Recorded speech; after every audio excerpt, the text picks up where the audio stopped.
Jones yn cerdded, roedd gweithio'n galed iawn.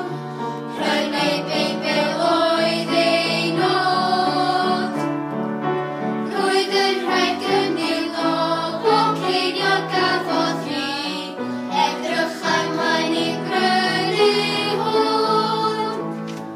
Mary Jones, cofiwn Mary, a beth aeth i'r bel y Beibl oedd rhaid cael. Mary Jones, eisiau Beibl yn Gymraeg, diolch mawr yn garedigrwydd Thomas Charles.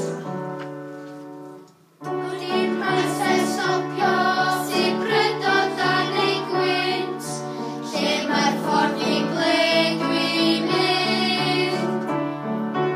Mae hi'n amser